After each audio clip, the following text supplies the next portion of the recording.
pada pagi hari ini kita masih diberi kekuatan iman dan Islam, kita masih diberi kesehatan, kita masih diberi kesempatan, sehingga kita masih bisa melaksanakan kewajiban kita untuk sholat subuh berjamaah. Kita lanjut dengan mengkaji agama Allah Subhanahu wa Ta'ala. Mudah-mudahan kesempatan semacam ini senantiasa diberikan oleh Allah kepada kita semua sampai nanti kita menghadap kepada Allah yang tentunya dalam posisi husnul khatimah. Salawat salam tetap dilimpahkan kepada Rasulullah Muhammad SAW, khatamul anbiya wal mursalin, penutup para nabi dan rasul, yang tidak ada nabi lagi sesudah Nabi Muhammad SAW. Baik para jemaah yang dimuliakan oleh Allah, di kesempatan pagi hari ini saya diminta untuk memberi materi tentang sirah sahabat. Di antara referensi yang kita kaji, yang kita bahas adalah Suwarun min Hayati Sahabat yang ditulis oleh Dr. Abdurrahman Ra'fat Al-Bansyah. Ini gambaran daripada kehidupan para sahabat. Ada sekitar 65 dari 2 jilid itu yang ditulis oleh beliau, digambarkan kehidupan dari 65 sahabat. Mungkin muncul pertanyaan, kenapa mesti kita belajar tentang kehidupan? Saya punya beberapa alasan. Alasan yang pertama, Rasulullah itu pernah bersabda begini, khairun nasi qarni tsummal ladzina yalunahum tsummal ladzina yalunahum. Jadi kan sebaik-baiknya manusia, Rasulullah mengatakan pakai kalimat khairun nas. Sebaik-baiknya manusia itu adalah qarni, orang-orang yang hidup pada zamanku. Bukan Abu Lahab, bukan Abu Jahal ataupun yang lain. Tapi yang dimaksud adalah orang-orang yang beriman kepada Nabi, yang berjuang bersama Nabi, yang ittiba kepada Nabi Muhammad SAW, yakni mereka adalah ashabu Rasulullah SAW, para sahabat Nabi Muhammad SAW. Mereka ini disebut sebagai generasi terbaik, sebaik-baiknya manusia. Nanti kita akan bisa melihat di dalam sirah sahabat ini, kenapa mereka disebut sebagai generasi yang terbaik, sebagai manusia yang terbaik. Jadi antaranya mereka ini memang Masya Allah, cintanya kepada Nabi luar biasa, ittiba'nya kepada Nabi Muhammad SAW itu luar biasa. Alasan yang kedua, mungkin jenengan ingat ya, ketika Rasulullah Muhammad SAW mengatakan, sataftariqu ummati ala 73 firqah, kulluhum finnar illa wahidah. Nanti umatku itu akan terpecah menjadi 73 golongan. Ini jenengan juga bisa melihat di dalam kitab Talbis Iblis ya, punyanya Ibnu Al-Jauzi. Beliau menyodorkan hadis-hadis semacam ini. Jadi sataftariqu ummati ala 73 firqah. Umatku itu nanti akan terpecah menjadi 73 golongan. Di situ ada riwayat kulluhum finnar illa wahidah. Semuanya masuk ke dalam nerakanya Allah, illa wahidah, kecuali cuman satu. Rasulullah ditanya, man hiya ya Rasulullah? Siapa? Satu yang firqah. Kalau saya sebut sebagai firqah an-najiyah. Saya sebut dengan firqah an-najiyah, ya. Kelompok yang selamat, yang masuk dalam surganya Allah. Man hiya ya Rasulullah? Ditanya seperti itu, Nabi hanya mengatakan, ma ana alaihi wa ashabi. Orang yang berpegang teguh kepada sunnahku dan mengikuti thariqahnya, jejaknya para sahabat Rasulullah Muhammad SAW. Ternyata di dalam hadis ini, di antara cara supaya kita itu masuk kategori firqah an-najiyah adalah mengikuti thariqahnya para sahabat. Kalau jenengan melihat dalam posisi manhaj tarjih umpamanya, muqaddimah anggaran dasar Muhammadiyah umpamanya, jelas sekali betul bahwa memang kita itu punya pendekatan bayani kan. Ya, ada pendekatan bayani, ada pendekatan burhani, ada pendekatan qiyasi, ada pendekatan irfani, kan begitu. Pendekatan bayani kita paham. Bagaimana di dalam posisi kita mengkaji, mengistimbatul ahkam, ya, beristihad secara kolektif dan sebagainya, itu yang kita lihat Al-Quran, Sunnah, dan thariqahnya para sahabat Rasulullah Muhammad SAW. Makanya Muhammadiyah itu dalam posisi ibadah itu kan sifatnya purifikasi. Sifatnya purifikasi. Sementara muamal itu sifatnya tajdid. Nah, ini alasannya juga. Jadi selain memang sahabat itu merupakan khairun nas, juga sahabat ini sebagai yang perlu kita ikuti, sebagai bentuk kita mengikuti firqah an-najiyah. Ada yang menarik juga ketika Rasulullah Muhammad SAW mengatakan, alaikum bisunnati wa sunnati khulafai ar-rasyidin al-mahdiyin addu biha binawajid. Ikuti sunnahku dan sunnahnya siapa? Al-khulafa ar-rasyidin. Khulafa ar-rasyidin ini pun juga adalah sahabat Rasulullah Muhammad SAW. Ikuti sunnahku, kata Rasulullah. Wa sunnati khulafa ar-rasyidin. Dan sunnahnya para khulafa ar-rasyidin. Siapa? Abu Bakar, Umar, Utsman, dan Ali. Dan banyak alasan-alasan yang lain kenapa kita mesti belajar tentang sirah sahabat. Dan masing-masing sahabat, kalau di dalam kitab ini, Masya Allah, diberikan keistimewaan masing-masing. Ada keistimewaan-keistimewaan yang perlu kita tiru dari para sahabat Rasulullah Muhammad SAW. Para jamaah yang dimuliakan oleh Allah Subhanahu wa Ta'ala, kalau kita istimbatul ahkam, ya, kalau kita itu istimbatul ahkam, itu kita melihatnya kepada Al-Quran dulu kan. Ketika itu di dalam Al-Quran tidak ada, kita melihat kepada sunnah Nabi Muhammad SAW. Baru pas ketika di dalam sunnah Nabi tidak ada, kita melihat siapa? Sahabat Rasulullah Muhammad SAW. Kalau kita menafsirkan Al-Quran, ada kalimat tafsirul Quran bil Quran. Menafsirkan ayat-ayat Al-Quran dengan ayat-ayat Al-Quran. Kalau tidak ada bagaimana? Tafsirul Quran bi sunnati Rasulullah SAW. Menafsirkan Al-Quran dengan sunnahnya Nabi Muhammad SAW. Kalau umpamanya tidak ada bagaimana? Tafsirul Quran bi qauli atau bi aqwali sahabah Rasulullah SAW. Menafsirkan Al-Quran dengan qaul-qaul daripada sahabat Rasulullah Muhammad SAW, terutama sahabat-sahabat yang betul-betul disebut dan didoakan oleh Rasulullah seperti Ibnu Abbas radhiyallahu anhu. Baik, itu diantara muqaddimah yang saya sampaikan berkenaan kenapa kita mesti harus membahas tentang kehidupan para sahabat Rasulullah SAW. Jangan mengikuti jejak langkahnya Syiah Rafidhah. Syiah Rafidhah itu mereka ini tidak akan pernah menerima hadis-hadis, riwayat-riwayat dari sahabat-sahabat yang kita cintai ini, terutama dari Abu Hurairah radhiyallahu anhu. Kita jangan seperti orang-orang Syiah. Kaidah di dalam periwayatan hadis itu adalah kullu sahabati audulun. Setiap daripada sahabat itu apa? Audulun. Audul, mereka itu adalah orang-orang yang adil. Jangan mentahdir para sahabat Rasulullah SAW. Jangan mengikuti jejak-jejaknya Khawarij yang mereka mengkafirkan para sahabat-sahabat Rasulullah, di antaranya sahabat Ansar, sahabat Muhajirin. Kita ini cinta kepada para sahabat.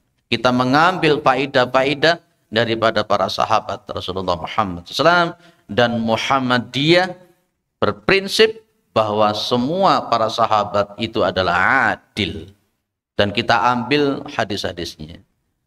Di antara orang-orang liberal, di antara orang-orang Syiah dan sebagainya itu memproteskan. Contoh nanti yang akan kita bahas itu kan seperti Abu Hurairah radhiyallahu anhu. mereka itu mencaci maki Abu Hurairah.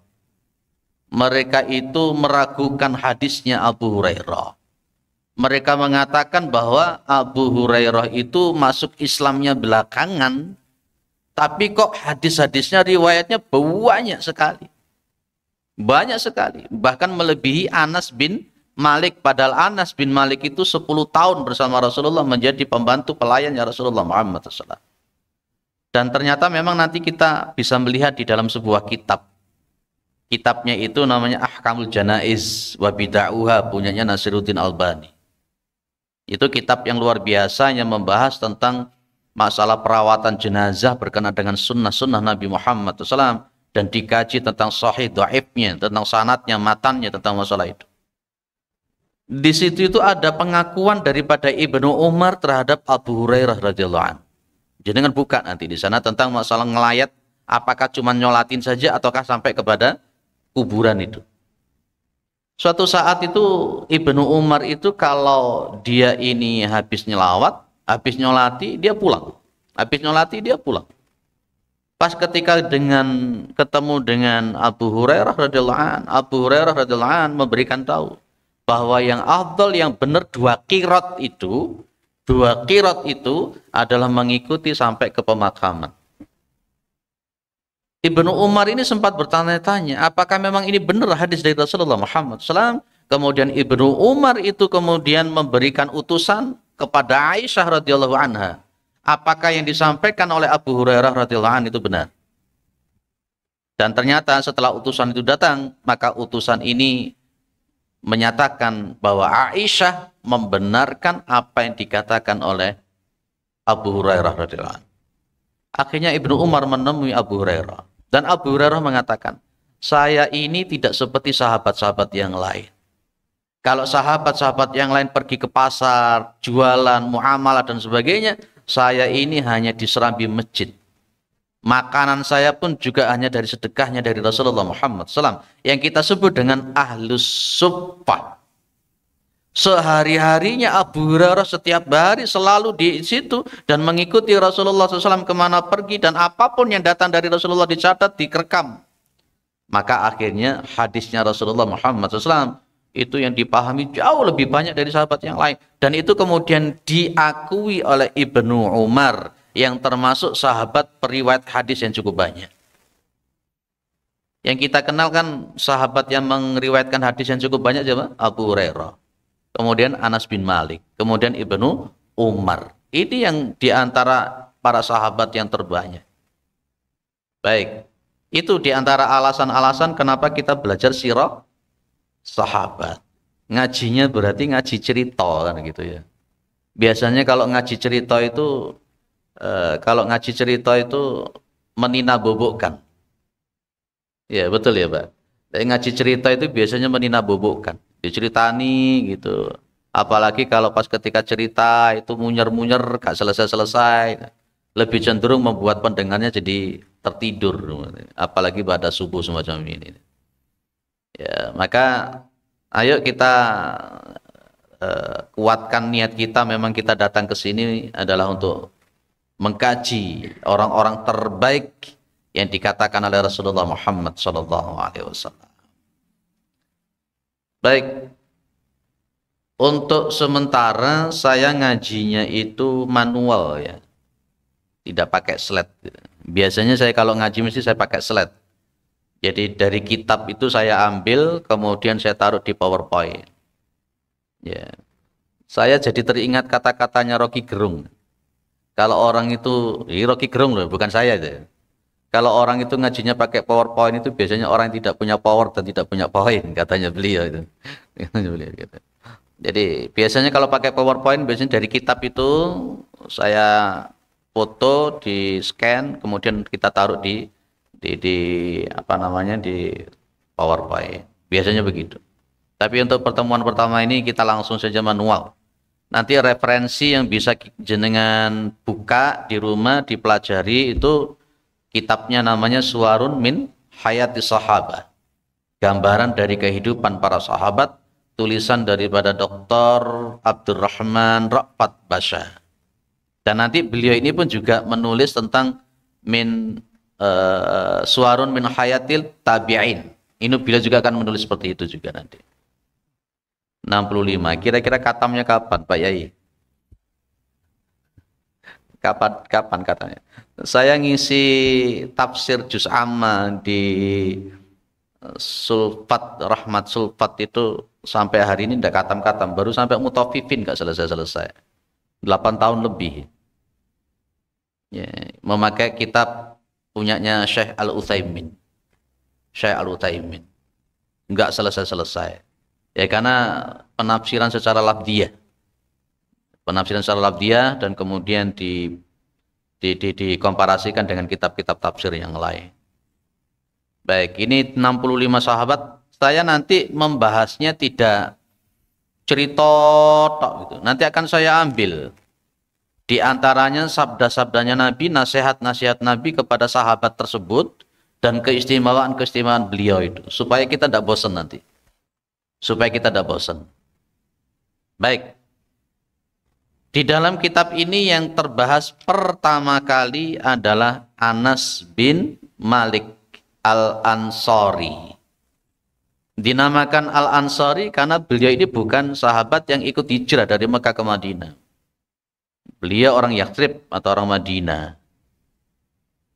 Beliau ini sebelum ketemu dengan Nabi Muhammad SAW, ya, pada waktu itu ketika Rasulullah hijrah dari Mekah ke Madinah nyampe ke Yathrib atau sampai ke Madinah, usianya Anas bin Malik itu baru 10 tahun. Baru 10 tahun. Dan ini Anas bin Malik ini nanti ikut sama Nabi kurang lebih 10 tahun.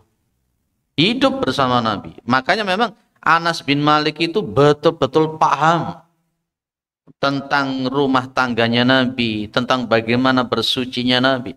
Dan setelah Rasulullah Muhammad SAW wafat, ya, Anas bin Malik ini masih diberi usia kurang lebih 83 tahun. Berarti usianya beliau itu adalah sekitar 103 tahun. Dia ini oleh Rasulullah memang didoakan. Di antara doanya Nabi kepada Anas bin Malik adalah Allahumma rzuqhu malan wa waladan. Loh, ini Nabi sin doa ya luar biasa itu. Doanya Nabi Muhammad matur nuwun. Doanya Nabi Muhammad sallallahu alaihi wasallam kepada Anas bin Malik itu apa? Allahumma rzuqhu malan wa waladan wa barik lahu. Artinya Allahumma rzuqhu, wahai Allah beri rezeki sama Anas bin Malik. Diberi rezeki apa? Malan, harta, wa waladan, dan anak. Jadi Anas bin Malik itu nanti menjadi orang yang hartanya banyaknya luar biasa. Kalau dihitung anak dan cucunya, itu lebih dari 100 orang. Yaitu doanya Nabi dikabulkan oleh Allah Subhanahu wa Ta'ala. Tapi nanti konteksnya kemudian justru itulah yang memberikan hikmah. 100 tahun itu, 80 tahun setelah Nabi wafat, maka beliau menemui masanya Abu Bakar As-Siddiq. Menemui masanya Umar bin Khattab.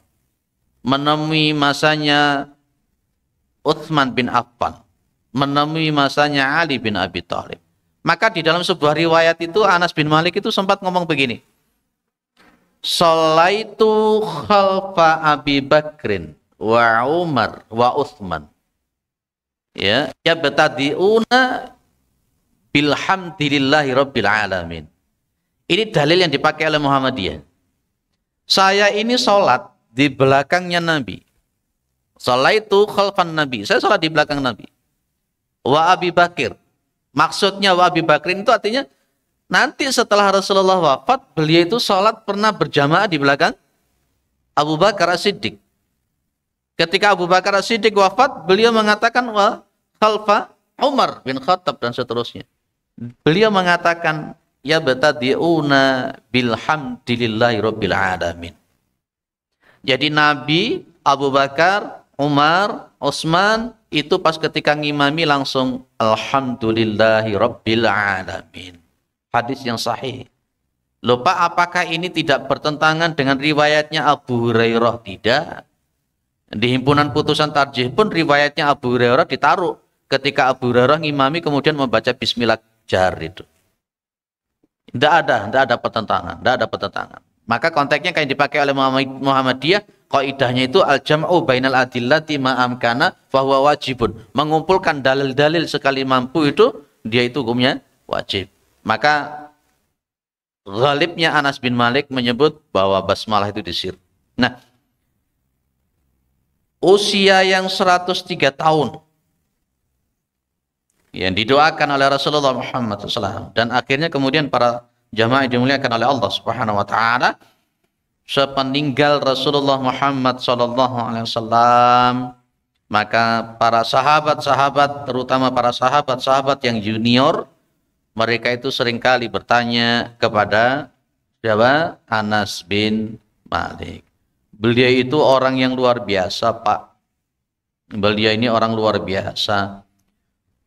Beliau ini adalah orang yang harisan ala mutaba'atihi fi af'alihi wa aqwalihi yuhibbu ma ahabba wa yakrahu ma kariha. Itu Anas bin Malik.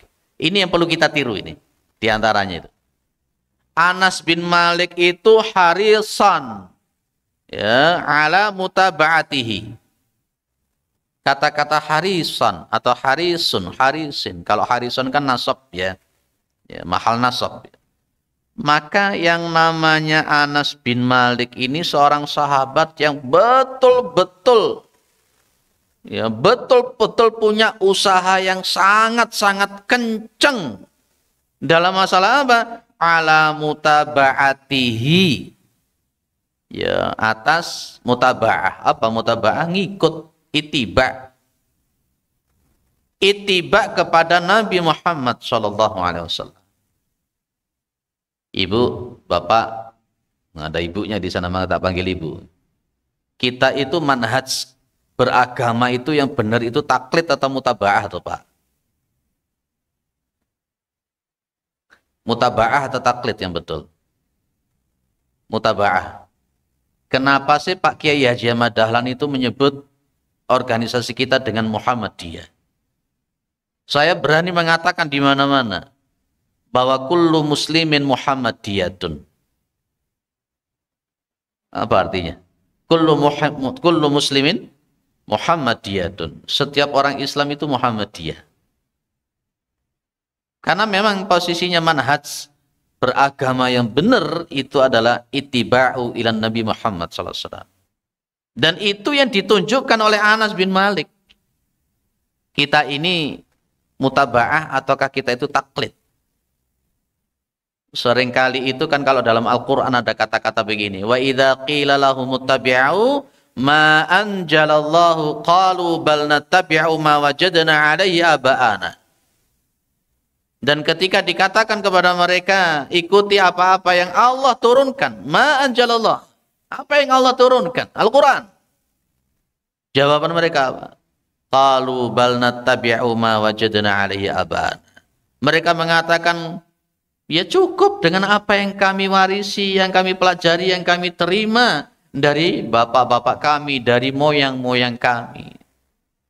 Itu bukan manhaj keagamaan yang benar. Makanya Muhammadiyah sudah mencontohkan kepada kita. Muhammadiyah tidak terikat kepada madhab tertentu. Tapi Muhammadiyah terus berkembang dalam konteks purifikasinya, ijtihadnya.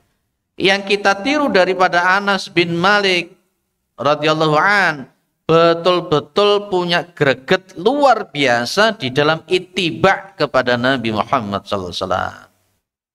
Fi af'alihi, di dalam perbuatan-perbuatan Nabi, wa aqwalihi, dan ucapan-ucapan Nabi Muhammad sallallahu alaihi wasallam. Ini yang garis bawah yang perlu kita tiru Bapak Ibu. Ittiba kepada Nabi. Tapi kalau ittiba kepada Nabi itu jangan hanya sekedar penampilan fisiknya saja. Akhirnya nanti menjadi orang yang sok nyunnah. Apa sok nyunnah?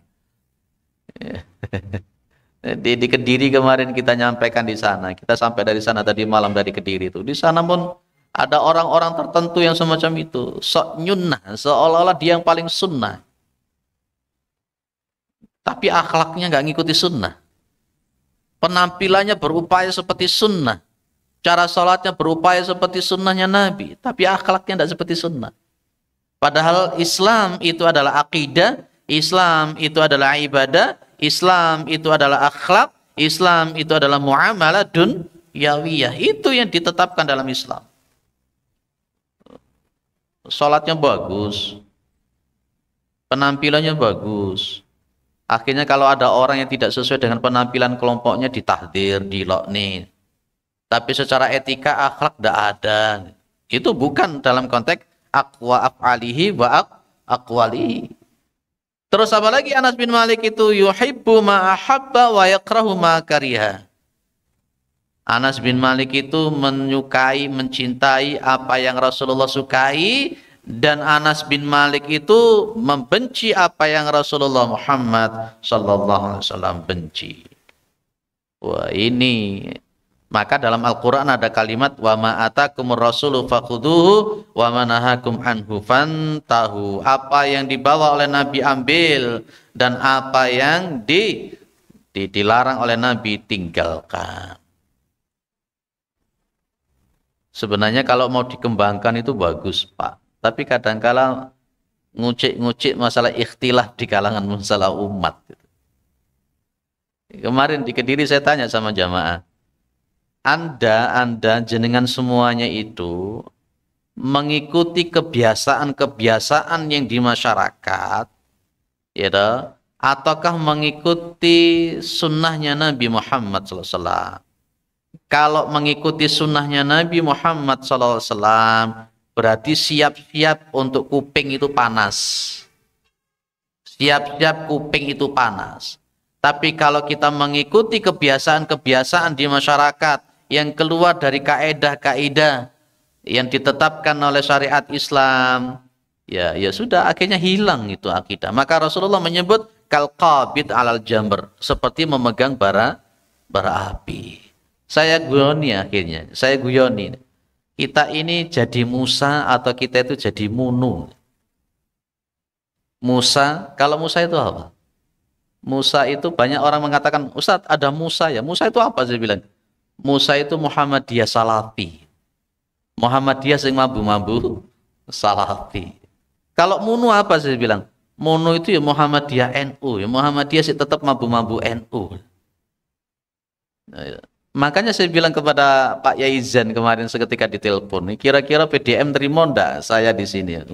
Saya itu lek ngaji keweceng, dar ya sudahlah. Himpunan putusan tarjih saya tumpakkan, manhaj tarjih saya tempatkan, mukadimah anggaran dasar Muhammadiyah saya sampaikan jebret sesuai dengan Kiai Haji Ahmad Dahlan dulu itu, kenceng ret. Resiko saya tidak diundang lagi begitu. Ya memang kan seperti itu kalau saya. Di mana-mana saya mengatakan saya orang Muhammadiyah yang memang sesuai dengan bagaimana Muhammadiyah dulu itu dilahirkan, didirikan oleh Pak Kiai Haji Ahmad Dahlan. Purifikasi dan tajdid. Nah, makanya kemarin saya kritisi, masa sih harus pas ketika merayakan kelahiran Nabi itu, kemudian sebelum ngaji itu namanya jajan-jajan itu dicantol nih, banyak dicantol nih. Kemudian ngajinya ngundang kiai yang guyon itu. Membahas tentang pribadi Nabi dengan guyonan. Membahas pribadi Nabi dengan sendagura. Begitu selesai ngaji, rebutan jajan itu. Saya kritisi kemarin itu. Kenapa begitu? Kenapa Muslim Muhammadiyah juga harus ngikut semacam itu? Nah, ayo kita posisikan Muhammadiyah seperti yang dilakukan oleh sahabat Anas bin Malik. Makanya sejak awal saya bilang, kalau kita membahas sirah nabawiyah, ya kita akan mengikuti bagaimana sepak terjang kehidupan gambaran daripada sahabat. Anas bin Malik itu persis seperti Nabi Muhammad SAW. Perbuatannya meniru, ucapannya meniru. Apa yang disukai Nabi disukai, yang dibenci dibenci.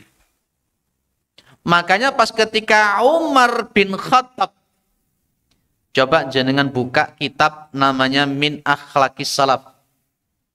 Kemarin sempat saya tawarkan kitab itu kepada Pak Yaizan itu. Kita ngaji Min Akhlaqis Salaf itu kira-kira oke apa enggak? Kitab Min Akhlaqis Salaf itu kitab yang membahas tentang generasi terdahulu salaf, terutama para sahabat, bagaimana konteksnya perilaku mereka di dalam masalah fikih dan lain-lain. Umar bin Khattab itu akan melakukan sesuatu kan. Para sahabat yang lain, terutama Anas bin Malik mengatakan, Inna Rasulullah sallallahu alaihi wasallam lam yaf'alhu wa Rasulullah wa kana Rasulullah sallallahu lam ya'murhu. Nabi Muhammad sallallahu alaihi wasallam itu tidak melakukan itu, Nabi Muhammad sallallahu alaihi wasallam itu tidak memerintahkan itu. Langsung cuma dikatakan begitu sama para sahabat yang lain. Jadi kan masih ingat toh yang dipakai oleh Muhammadiyah, man amila amalan laisa alaihi amruna fawaradun. Barang siapa yang mengamalkan suatu amalan yang itu tidak ada di dalam ajaran kami, dia itu tertolak. Masa tidak berani Muhammadiyah menyampaikan begini? Atau dalam hadis itu ada kalimat man ahdasa fi amrina hadza ma laisa minhu fawaradun. Barang siapa mengadakan hal-hal yang baru yang itu tidak ada di dalam ajaran kami, dia tertolak. Ketika Umar bin Khattab akan melakukan sesuatu ya, yang itu tidak diperintah Nabi, tidak diajarkan Nabi, para sahabat langsung mengingatkan, Umar, inna Rasulullah SAW lam ya'murhu. Inna Rasulullah SAW la yaf'aluhu. Sesungguhnya Nabi Muhammad tidak memerintahkan itu. Nabi Muhammad SAW tidak melakukan itu. Begitu diingatkan begini, apa yang dilakukan Umar? Apa ngeyel? Enggak. Berhenti total. Enggak melakukan itu lagi. Inilah ittiba kepada Muhammad yang sesungguhnya. Dan itulah yang poin penting yang kita ambil dari siapa? Anas bin Malik Al-Ansari. Para jamaah dimuliakan oleh Allah Subhanahu wa taala. Saya sampaikan sedikit wejangan Nabi kepada beliau. Setelah itu kita diskusi kalau ada, kalau tidak ada ya ditutup. Dan ini betul-betul dilakukan oleh Anas bin Malik. Pesannya Nabi kepada Anas bin Malik itu apa? Ya bunayya, wahai anakku. Ya bunaya itu panggilan terhormat, Pak. Iya. Kalau kita manggilnya apa ke anak kita? Biasanya manggilnya Tole. Kalau Rasulullah itu memanggil Anas bin Malik, Rasulullah memanggil Anas bin Malik itu dengan sebutan ya bunaya atau dipanggil ya Unais.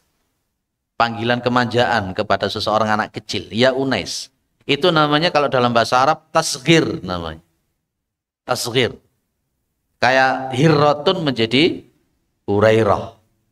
Itu panggilan kesayangan Nabi. Anas bin Malik dipanggil dengan ya Unais. Atau dipanggil dengan ya Bunayya. Apa kata Rasulullah pada Anas bin Malik? Ya Bunayya in qadarta antusbiha wa tumsiya wa laysa fi qalbika ghishun li ahadin faf'al. Wahai anakku, jika kamu mampu ketika engkau waktu pagi hari antusbiha pada waktu pagi hari, watumsia atau pada waktu sore hari, walaisa fi qalbika ghishun, dan tidak ada di dalam hatimu itu ghishun, rasa benci li ahadin kepada seseorang, fa'al, maka lakukan. Anas bin Malik itu sarhus sadri. Tidak ada kebencian kepada orang. Awake dhewe iki kan gampang loro ati, gampang kecentol. Saya ngaji di Masjid A sana, tidak saya sebutkan. Kan saya dapat pertanyaan tentang masalah rokok. Ya saya jawab apa adanya.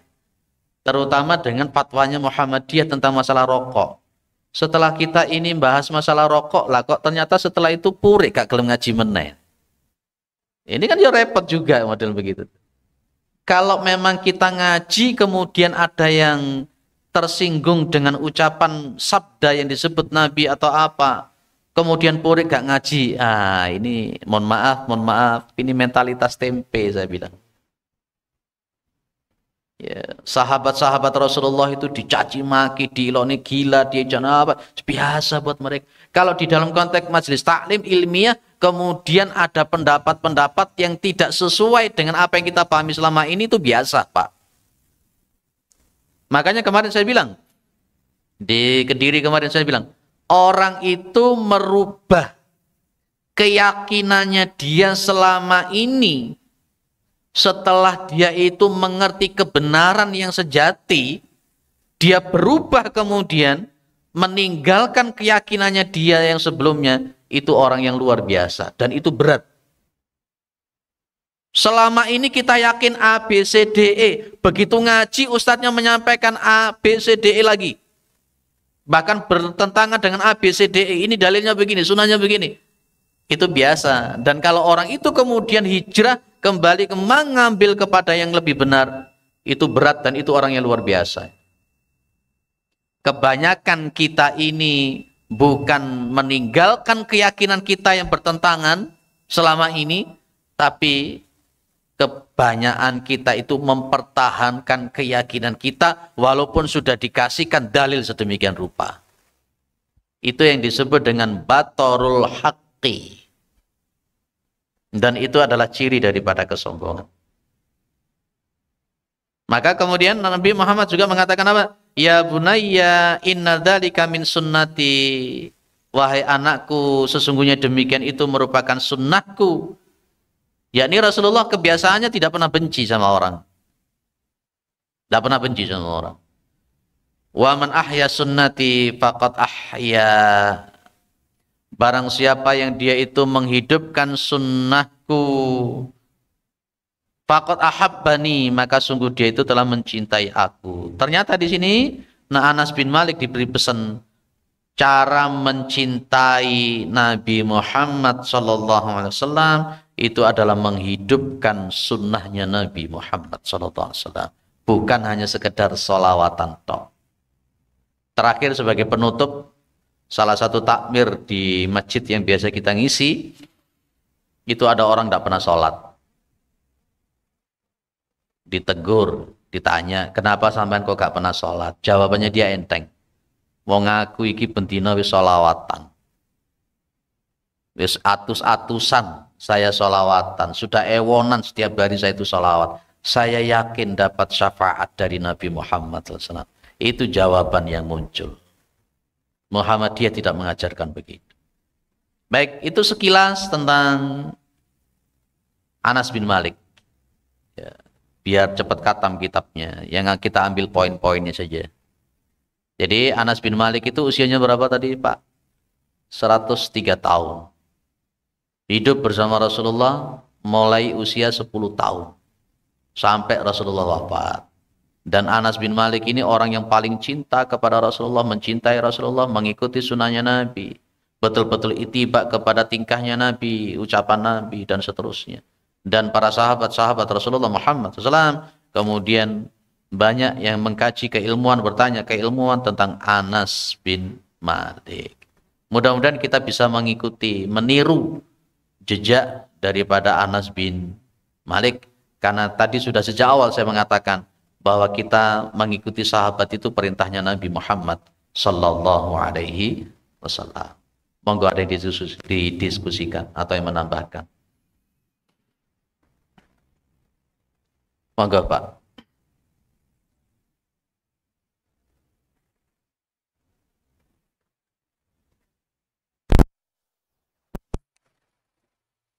Dan yang semayang tentunya ada 50% dan itu yang dibaca. Kalau semuanya tidak baca dan yakinnya, nah sama dengan pendapat tinggi itu masuk.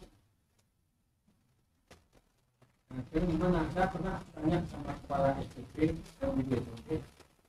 SMP itu sebenarnya diajarkan aktif balang. Bahkan Kartini ini pernah tulis. Bahasa aktif punya setelah besar tak tahu berlatih dia. Nah, sejak dari dulu. Apa yang salah di metode belajar itu? Baik, kita mengikuti apa yang diajarkan oleh Rasulullah Muhammad SAW. Sebenarnya kalau kita masalah sholat itu tidak hanya sekedar paham. Kalau kita onceki, kita kupas itu seharusnya sholat itu memenuhi 6 komponen seharusnya gitu ya. Mulai dari tafahum, kemudian ta'zim, kemudian ada hudurul qalbi, kemudian ada roja, kemudian ada khauf, dan kemudian ada al-hayat. Ini sebenarnya komponen sholat itu. Kalau untuk memahami arti itu bagian daripada arti. Sebenarnya kalau untuk konteks memahami arti yang dibaca itu kurang. Nanti ada istilah takhirul makruh, takhirul ma'bud, takhirul ma'bud. Ada apa yang kita pahami itu siapa yang kita sembah, yang kita pahami apa yang kita baca, dan yang kita pahami juga apa yang kita lakukan. Itu 6 sebenarnya. Kalau kita mau bahas cukup panjang ini. Nah, dalam konteks itu kita memang perlu. Yang kalau Nabi Muhammad SAW mengatakan alimun nasa biqadri uqulihim. Ajari manusia itu sesuai dengan kadar kognitif mereka. Maka di dalam Al-Qur'an itu ada tajrid, tadarruj. Tadarruj itu adalah merupakan step by step, Pak. Masalah haramnya mabuk itu kan 3 ayat yang muncul. Awalnya hanya mengatakan di situ di juz yang kedua itu bahwa antara manfaat dan mudarat lebih banyak mudaratnya. Yang kedua muncul la taqrabus sholata wa antum sukara. Baru yang ketiga innamal khamru wal maisiru rijsun. Ini yang namanya tadarruj. Nah, berkenaan dengan masalah sholat kita ini perlu ya mengajarkan kepada mereka. Mereka ini sebelumnya tidak sholat, menjadi sholat itu sudah luar biasa. Itu yang kita lakukan dulu. Ketika mereka sudah yang tidak sholat menjadi sholat, maka kemudian di situ kita masuk. Ini yang saya maksud dengan ud'u ila sabili rabbika bil hikmah wal mau'izatil hasanah wajadilhum billati hiya ahsan. Maka saya sepakat sebenarnya di kurun-kurun waktu terdahulu di PDM ada istilah MTDK. Ada dakwah khusus dan itu di Surabaya MTDK itu masih eksis. Ada memang yang lembaga dari tablik itu, majelis tablik itu yang punya dakwah khusus. Mereka mendatangi anak-anak jalanan. Mereka mendatangi anak-anak yang pang-pang itu. Itu dakwah khusus yang kemudian mereka nggak sholat menjadi sholat. Itu dulu. Makanya konteksnya memang ada tadarruj. Lah kalau untuk yang kita-kita yang duduk seperti ini, yang sholat itu jalan. Ngajinya ya sudah oke. Kita kembangkan yang 6 ini. Lah, di samping itu memang begini Pak, berkembang di masyarakat tasawuf yang tidak karu-karuan. Karena menurut mereka puncak daripada beragama itu ma'rifat. Kalau saya balik, ini saya ngaji Al-Hikam juga itu di Gadang Regensi itu. Ngaji Al-Hikam itu yo ngaji Masya Allah. Tasawuf juga. Saya balik ketika ngaji di Al-Hikam itu saya bilang, puncak daripada beragama bukan ma'rifat tapi syariat.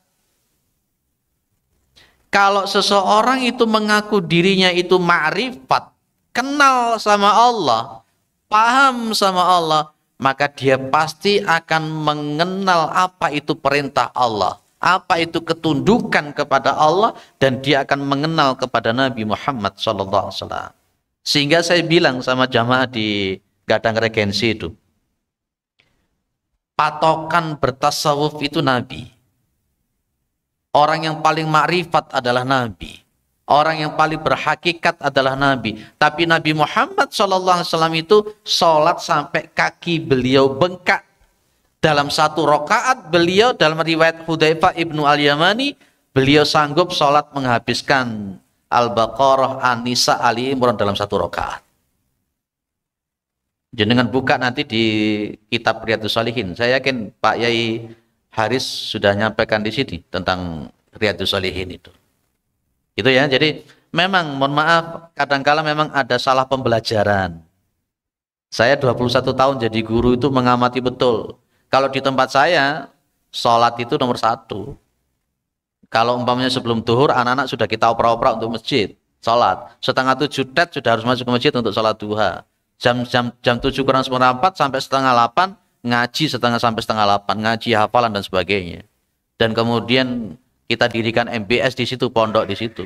Itu kalau untuk Muhammadiyah seperti itu. Nah, jadi memang ada liberalisme memang, Pak. Ada sekulerisme.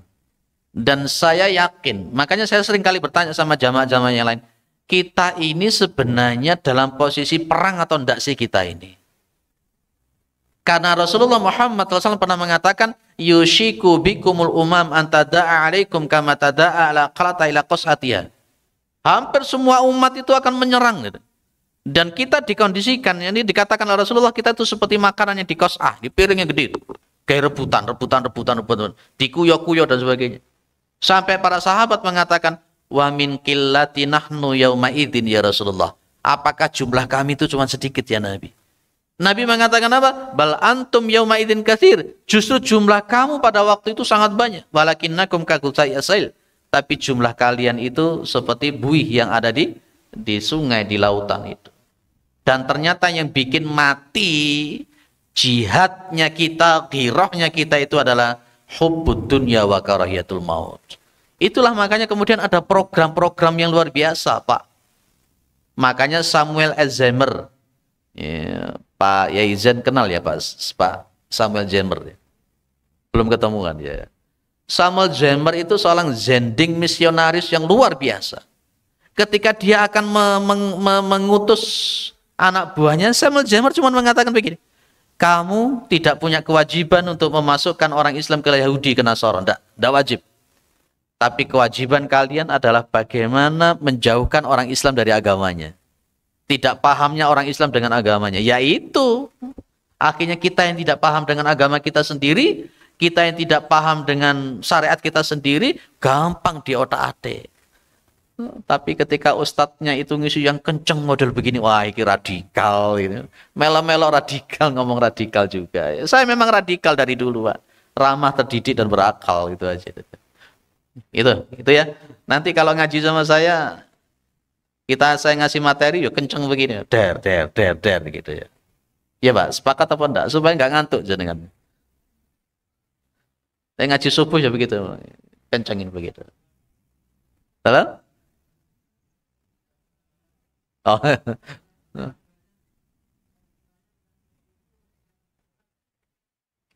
Begini Pak, la yukallifullahu nafsan illa wus'aha itu penting.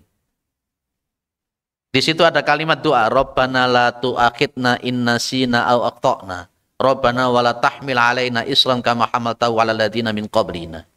Kalau orang itu setiap orang dikatakan bahwa setiap orang yang sholat tak ngerti tidak sah, susah nanti gitu. Tadrij Pak. Jadi setidak-tidaknya ada tadarruj. Ayo kita gabung. Nanti kita jangan sampai begini. Enggak sah kamu karena enggak ngerti sholat. Enggak akan sholat beneran mereka itu. Maka kita dakwahnya kepada mereka berbeda. Bagaimana ud'u ila sabili rabb. Memang secara konseptual dalam Al-Quran kalimatnya fawailul lil musallin alladzina hum an salatihim sahun. Itu konsep memang. Dan orang itu kalau sholat seharusnya tidak seperti itu. Tapi namanya manusia pun juga perlu ada tadarus. Ada orang ali bengkongnya nggak paham. Al-Fatihah saja tidak hafal. Tiba-tiba kita kemudian nggak sah kamu nggak ngerti bacaan sholat. Wah itu. Makanya Muhammadiyah itu ada istilah dakwah apa namanya itu? Dakwah kultural. Itu Muhammadiyah mengembangkan itu. Makanya tadi dikatakan oleh Nabi, dakwahlah kepada orang sesuai dengan kemampuan kognitif mereka. Kalau saya datang ke pelosok di Kasembon sana itu, mereka jangankan untuk baca Quran yang lancar, alif bengkong saja mereka tidak paham. Tiba-tiba saya mengatakan, fawailul lil musallin, gak sah sholat kalian. Apa yang terjadi kira-kira? Nah itu jadi itulah. Bedakan antara konsep keagamaan, manhaj keagamaan dalam konsep ketika cara kita mengajak kepada orang. Itu saja. Nanti kapan-kapan kita akan bahas bagaimana sirah nabawiyah mereka para sahabat itu berdakwah di jalan Allah Subhanahu wa taala. Kalau mau kenceng-kencengan, kewenceng. Itu aja. Nggih. Mudah-mudahan bermanfaat. Nggih, Pak. Waalaikumsalam warahmatullahi wabarakatuh.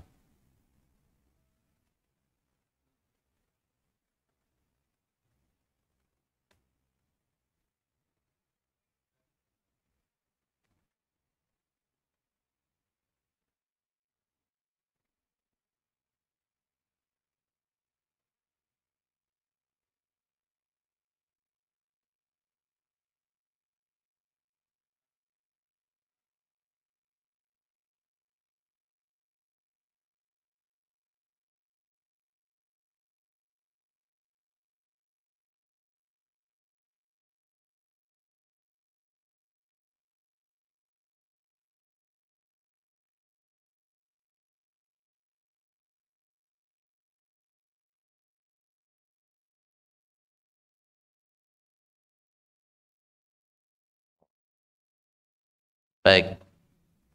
Yang pertama, Nabi Muhammad itu maksum. Kita ngikuti Nabi karena memang Rasulullah maksum. Kemudian yang kedua, namanya sahabat itu tidak maksum. Itu jelas ya. Selain Rasulullah itu tidak ada yang maksum. Loh, kalau begitu kita mengikuti para sahabat yang konteksnya kayak apa? Majelis tarjih itu betul-betul sudah menitik beratkan. Kalau ada hadis yang sahih berkenaan dengan Rasulullah, ya, kemudian ternyata ada statement dari sahabat yang dia tidak seperti yang distatementkan oleh Rasulullah, maka patokannya kita ambil yang Nabi Muhammad. Dan kita berhusnudon kepada sahabat. Kenapa begitu? Saya contohkan. Utsman bin Affan itu mengadakan azan 2 kali. Saya memandangnya Utsman bin Affan mengadakan azan 2 kali dengan penuh husnudon. Pada masa Rasulullah 1 kali azan Jumat. Pada masa Abu Bakar 1 kali azan Jumat. Pada masa Umar bin Khattab 1 kali azan Jumat. Kenapa Utsman mengadakan 2 kali?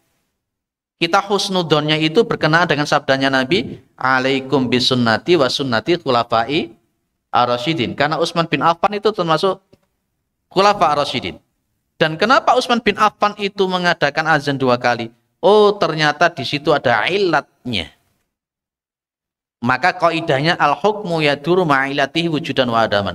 Utsman bin Affan mengadakan azan 2 kali karena pada waktu itu Jumatannya di satu masjid Nabawi. Sementara semakin banyak orang masuk Islam dan kemudian banyak yang bermuamalah di masjid. Dan untuk memudahkan itu, maka diadakan azan yang pertama. Lah, Muhammadiyah kalau ilat hukum ini sudah tidak ada, kita kembali kepada model pertama Rasulullah, Abu Bakar dan Umar. Lah, itu yang kita husnudzon di para sahabat. Maka tetap patokan kita Nabi. Tetap patokan kita Nabi. Ketika ada patokan dari sahabat, ada ilat. Contoh lagi. Aisyah radhiyallahu anha mengatakan, kalau kamu mendengar ada orang yang mengatakan Rasulullah pipis sambil berdiri, la tukadzibuhu, la tusaddiquhu, jangan percaya. Itu Ibu Aisyah. Tapi Ibnu Umar itu meriwayatkan pernah melihat 1 kali Rasulullah itu pipis sambil berdiri. Bagaimana cara mengkompromikan? Ini Ibu Aisyah, Rasulullah yang tiap hari sama Rasulullah, yang sebenarnya Ibnu Umar. Maka ini ada ilat hukum. Kenapa seperti itu? Lah di situ oleh majelis tarjih sudah ada pendekatan bayaninya, sudah ditata benar. Nah, makanya kita perlu untuk belajar mana tarjih. Dengan ketua majelis tarjih mungkin nanti akan menyampaikan masalah semacam itu. Itu ya. Tetap Pak, ini sahabat, ini Rasul. Kita dahulukan yang mana? Rasulullah Muhammad SAW. Sementara kalau ada statement dari para sahabat yang bertentangan dengan kaulnya Nabi, itu ada ilat hukum. Contoh lagi, hadis yang mauquf, tarawih 23 rakaat. Umar bin Khattab hadis mauqufnya 23 rakaat. Tetap kita mengambil yang mana? Mengambil yang Rasulullah. Maka Rasulullah SAW yazidu fi Ramadan wala fi ghairihi ala 11 rakatan. Nabi di bulan Ramadan atau di luar Ramadan tidak pernah menambah dari 11 rakaat. Nah, jadi ada seperti itu grade-nya. Makanya dalam kitab I'lamul Muwaqqi'in, Al-Quran, baru sunnah, baru para sahabat. Itu yang disampaikan di Muhammadiyah itu seperti itu. Tapi tetap kita tidak sahabat itu bertentangan dengan Rasulullah. Pasti, karena saya pahami para sahabat selalu sama Nabi. Dididik sama Nabi. Pasti ada sesuatu kalau dia melakukan ini, pasti ada bimbingan Nabi Muhammad SAW. Walaupun mereka itu tidak maksud. Itu saja. Jadi nanti ada pendekatan ilatul hukmi. Ada pendekatan ilatul hukmi. Dan sahabat inilah yang disebut dengan generasi salaf. Kalau ada kelompok yang lain, kami ngikuti salaf, kita ngikuti salaf. Kalau kita langsung kita ngikuti Nabi Muhammad SAW. Lebih tinggi mana? Salaf sama Nabi. Kita Muhammadiyah. Mereka mengaku sebagai itu. Baik. Saya kira cukup ya Pak. Insya Allah nanti kita akan ketemu lagi di sahabat yang kedua. Sahabat yang kedua itu nanti kita akan bahas seseorang pemuda yang begitu luar biasa. Dan sambil kita kembangkan tentang bagaimana sebenarnya Muhammadiyah memahami manhaj keagamaan itu. Nanti kita akan bahas Sa'id bin Amir Al-Jumahi, seorang sahabat yang luar biasa, yang mu'alaf. Mudah-mudahan bermanfaat nih. Mudah-mudahan kita ini adalah orang-orang yang husnul khatimah. Dan mohon maaf, andai kata, ada kalimat yang menyakiti, yang menyinggung, dan andai kata ada dalil-dalil yang sekiranya salah, saya mohon maaf yang sebesar-besarnya. Subhanakallahumma wa bihamdika asyhadu an la ilaha illa anta astaghfiruka wa atubu ilaik. Assalamualaikum warahmatullahi wabarakatuh.